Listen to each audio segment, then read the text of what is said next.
अली एक ज़हीन मगर गरीब लड़का था। एक दिन इसे एक पुरस्कार बूढ़ी औरत मिली जिसने अली को एक जादुई पेंसिल दी और कहा, इस पेंसिल से जो कुछ लिखोगे वो सच हो जाएगा, मगर खबरदार इसे रात के वक्त इस्तेमाल न करना।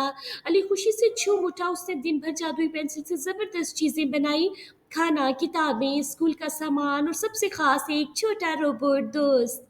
लेकिन एक रात जब अली को नींद ना आ रही थी, उसने सोचा कि जरा एक छोटा सा खेल ही खेल लिया जाए। उसने पेंसिल उठाई और कहा, चलो एक भूत बनाकर देखते हैं।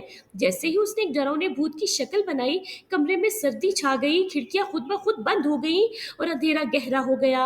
अचानक अली की बनाई हुई तस्वीर से एक हकीकी भूत निकल आया। भूत ने कहा, अब मैं आजाद हूँ और तुमने मुझे बनाया है, अब तुम भी मेरे साथ चलोगे। अली डर के मारे कांपने लगा। उसने फौरन पेंसिल से रोशनी का दायरा बनाया जो भूत को करीब आने से रोकने लगा।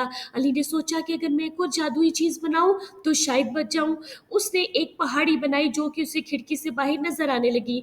उसने एक जादुई दरवाजा बनाया जो सीधा पहाड़ी की इस तरफ खुलता था जहां वो भूत कैद हो सकता था। अली भागता हुआ उस दरवाजे के जरिए भूत को पहाड़ी के अंदर ले गया, मगर वहां पहुंचते ही दरवाजा खुद ब खुद बंद हो गया और एक काली धुंध हर तरफ छा गई। अब अली को भागना था। उसने जादुई पेंसिल से एक उड़ने वाली मशाल बनाई और उसे हवा में छोड़ा। मशाल की रोशनी में अली ने एक रास्ता देखा जो पहाड़ी से नीचे जा रहा था। वो साइकिल पर सवार होकर उसके साथ साथ बाहर निकल गया।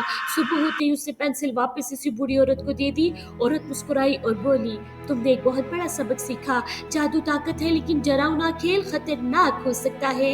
इस कहानी से ये सबक मिलता है, ताकत का गलत इस्तेमाल हमें मुसीबत में डाल सकता है। खौफ से खेलने से बेहतर है कि रोशनी फैलाई जाए।